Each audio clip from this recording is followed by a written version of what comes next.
देखें, ज़मीन संबंधी जो सवाल है अजय कुमार भाई जी का है कि सर मेरा सवाल का जवाब नहीं मिल रहा है। सर 100% जवाब सबका मिलेगा। कहीं जिनका भी सवाल आया है हो सकता है थोड़ा लेट हो, लेकिन जवाब ज़रूर मिलेगा। वीडियो के माध्यम से हम आपको अच्छे से समझा देंगे। देखें, इनका जो कहना है कि पुराना खतियान में जो है बकास नागीदार लिख रहा है और बाग जागीर लिखा है, और नया खतियान किसी ब्राह्मण के नाम से है। देखें, पुराना में जो है ना बकास है ना, बकासत होता था। ठीक है, बकासत जो होता था, बकासत ये एक जमीन हुआ करता था जमींदारी उन्मूलन में पहले। जो कि जमीन जो है जमींदार को, वो ऐसी जमीन होती थी जिसको वो बेच नहीं सकते थे, वो उसको लीज पे दे सकते, जैसे हाट लगाने के लिए या जो भी करने के लिए लीज पे दे सकते थे। ठीक है, तो ये बकासत करके होता था, जो कि उसको पहले लीज पे जाता था, और बाद में वो चीज जो है ब्राह्मण के नाम से सर्वे हो गया। अब उसमें क्या लिखा है उसका मतलब नहीं है, और उसका तो रजिस्ट्री भी हुआ, केवाला भी हुआ, और उसने जो है जमीन खरीदी, और रसीद भी कट रहा है, जमाबंदी भी होगा इसका मतलब है, और उस पर रसीद आपका कट रहा है। तो आप वो चेक कर लें कि आपका ऑनलाइन भी रिकॉर्ड है कि नहीं है। ठीक है, तो इसमें आपका जो प्रश्न है ये है कि सर्वे किसके नाम से होगा। सर आप ही के नाम से होगा। जी, जो जमाबंदी है आपका और उसमें जो नाम है आपका, जो जमाबंदी है, आप जो रसीद कटा रहे हैं जिस नाम से कटा रहे हैं, और उसमें उसमें जो नाम है ना उसी नाम से सर्वे होगा। तो एकदम कंफ्यूजन नहीं है। जब आपका रसीद कट गया, आपका जमाबंदी बन गया, ठीक है, आपके वाला ले लिए, इतना प्रोसेस हो गया, मतलब आपका जो भी अधिकारी है वहां से सब कुछ पास है, तब आप ही के नाम से वो सर्वे होगा, आपका जो है उस नाम से खतियान बनाया जाएगा। अगला प्रश्न जो है वो पंकज कुमार का है कि सर हमारे 80 बीघा जमीन है और सब अपने अपने हिस्से जोत रहे हैं, 30 साल से रसीद नहीं कटा है, इसका जो है सुलह कैसे निकालें, कृपया बताएं सर। सब अपना अपना हिस्सा जोत रहा है। देखें, ये चीज़ जो है ना, लोग ऐसा समझता है, अगर जिनको प्रॉपर्टी के बारे में उतना बेहतर नॉलेज नहीं है, उनको लगता है ना कि ये प्लॉट अगर हम जोत रहे हैं तो ये मेरी है। अरे आप इसका टैक्स दे रहे हैं गवर्नमेंट को। आप जो भी रसीद का पैसा जो एनुअल पे करते हैं, तो इसी का ना वो आपको टैक्स लेता है ना, आप उसका ये यूज कर रहे हैं। आप अगर इसको 100 साल रसीद नहीं कटाते हैं कोई भी प्रॉपर्टी का, तो कानूनन ये तो फिर बिहार सरकार हो जाएगा। ठीक है, ना एक ये हो सकते हैं, ये जो टाइम पीरियड है इसमें भी बदलाव वगैरह होते रहता है। तो ये तो अगर आप नहीं कटा रहे हैं 30 साल से, तो बिल्कुल कटाइए। ठीक है, इसको जरूर कटा लीजिए, और इसका सॉल्यूशन ये है कि आपस में या तो बंटवारा कर लीजिए, और बंटवारा करके जमाबंदी अलग अलग करा लीजिए। अगर मान लेते हैं सब अपना हिस्सा है, मान लेते हैं 3 हिस्सा है, तो तीनों का अलग अलग जमाबंदी जो है वो करा लें तो ज़्यादा सही रहेगा। अगला प्रश्न देखते हैं, ये है कि बहुत अच्छा समझाए सर आप, एक जो है प्लॉट को 2 भाग में बंटवारा कैसे करें। देखें, एक प्लॉट है, और ये जो है मान लेते हैं पहले आपका जो 30 डिसमिल का मान लेते हैं रसीद जो है वो कट रहा था। अब इसको 2 भागों में अगर बंटवारा करना है, मतलब अब 2 भाई हैं, तो दोनों एक आपसी बंटवारा का जो है पेपर बना लीजिए, और वो जो है आप सीईओ के पास जाएंगे, तो सीईओ आपको जो है आपको वो एक तरह से एक जो है आपको फॉर्म भरना होगा जिसे शुद्धि पत्र बोलते हैं, तो वो परमिट दे देगा दोनों का, और उसके बाद कर्मचारी जो है रसीद काट देगा। बस ये सिंपल सा प्रक्रिया होता है। तो मेन चीज़ होता है बंटवारा। बंटवारा करने का बहुत सारा तरीका होता है, एक वीडियो में हम बेहतर जो है उसको समझाएंगे। सबसे बेहतर तरीका कौन सा है, ऐसे जो है आप नॉर्मल तरीके से अगर दोनों प्रेजेंट रहेंगे तभी ये संभव है। नेक्स्ट जो है सुनील यादव जी का कि देखें यहाँ पे कि मेरा नीज ज़मीन जो है में आता है, और पुल और रोड बनवा दिया है जिसका रसीद और जमाबंदी भी है, क्या करें। और मेरा नीज ज़मीन है, ग्रामीण रोड भी बनवा दिया है, उसका भी रसीद कट रहा है। देखें, जब कोई ज़मीन नीज है, नीज का मतलब आपका वो निजी प्रॉपर्टी है, आप उसका रसीद कटा रहे हैं। ठीक है, अब उस पे कोई सरकार आके अगर बना दिया, देखें ये सरकार मान लेते हैं आपके ये निज जमीन पे रोड बना दिया, तो अब जितना जमीन ये लेगा, और इसका जो सरकारी वर्तमान कीमत है उससे कई एक गुना, मतलब हर जगह हर बार अलग अलग नियम होता है, लेकिन ज़्यादातर रखिए 4 गुना ज़्यादा मुआवजा दिया जाता है। तो ये मुआवजा आपको अगर रोड बनवाएगा, तो अगर नहीं मिला तो आप अपना मुआवजा जो है ज़रूर लीजिए, ठीक है। आप जो है अपना मुआवजा ज़रूर लीजिए, और ये आवेदन आपको एसडीएम के पास करना पड़ेगा, ठीक है। इस बात को समझ लीजिए, ठीक है।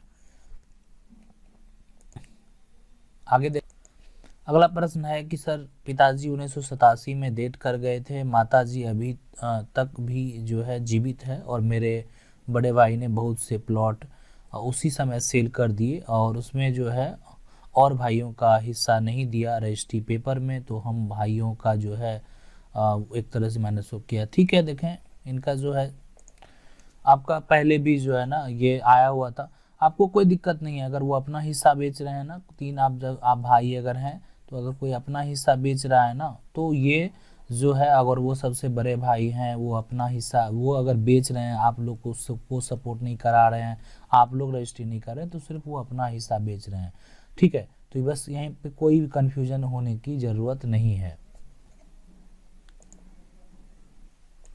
नेक्स्ट है कि मैं नया ज़मीन खरीदा हूँ और दाखिल खारिज जो है वो नहीं किया है, तो क्या होगा, ठीक है। देखिए, नया ज़मीन खरीदे हैं और दाखिल खारिज ही नहीं हुआ, तो फिर आपके नाम से वो आया ही नहीं, तो उसको ज़रूर करवा लीजिए।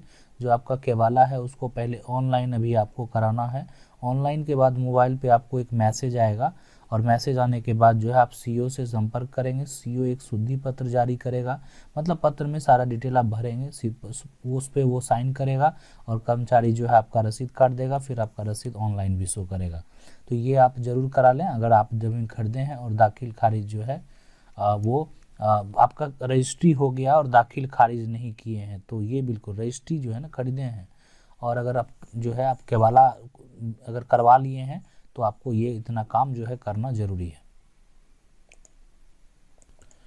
तो इनका जो क्वेश्चन है वो है कि सर कोई जो है किसी ज़मीन पे जो है कब्जा कर रखा है, ज़मीन मालिक को मालूम नहीं है, वह ज़मीन मेरा है, बाद में मालूम करा कि सर्वे होगा तो ज़मीन इसका नाम से सर्वे होगा, ज़मीन मालिक या जो कब्जा कर रखा है सर रसीद जो कटा रहा होगा, और उसके साथ उसका जमाबंदी अगर होगा, ठीक है, तो उसी के नाम से सर्वे हो जाएगा। अब वो कब्जा करने वाला हो या आप हो, अब वो रसीद कटा लिया, वो ऑनलाइन हो गया, ठीक है, तो आपको तो उस पर फाइट करना पड़ेगा। तो जब सर्वे हो जाएगा, तो ऐसा नहीं कि आपका अगर वो किसी का ज़मीन है पहले से और रसीद भी कटा लिया, जमाबंदी भी हो गया, सर्वे हो गया, तो वो भी टूटता है, ऐसा नहीं कि नहीं टूटता है। लेकिन वर्तमान में क्या होगा कि जिसके नाम से जमाबंदी है, जिसका जो करंट रसीद है, वो जो है उसी के नाम से वो चीज़ जो है सर्वे हो जाएगा, ठीक है।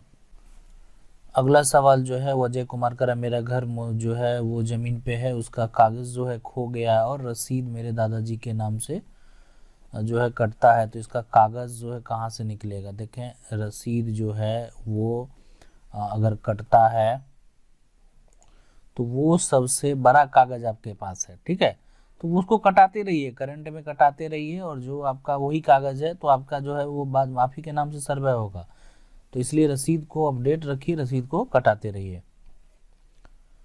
आगे जो है कर दादा के नाम पे ज़मीन है, पापा के नाम पे जमाबंदी करवाना है बिना, ठीक है, केवाला कराए कैसे होगा, बिना केवाला कराए ही होगा ना, बिना जैसे ज़मीन का जो है वो किसके नाम पे है, दादा के नाम पे, ठीक है, दादा के नाम पे जमाबंदी होगा, जो जमाबंदी दादा के नाम पे होगा, मान लेते हैं वो संख्या 101 है, ठीक है।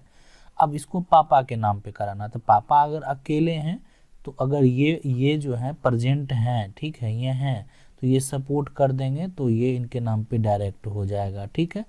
अगर ये प्रेजेंट नहीं है तो इनका एक मृत्यु प्रमाण पत्र बनाना होगा, और फिर सीओ के पास आप जाएंगे तो ये आपके नाम से हो जाएगा। अगर ये दो हैं तब तो फिर आपस में बंटवारा वाला भी कागज़ बनवाना पड़ेगा, तो ये तरीका होता है, और इन दोनों को भी आपस में मौजूद रहना पड़ेगा, ठीक है।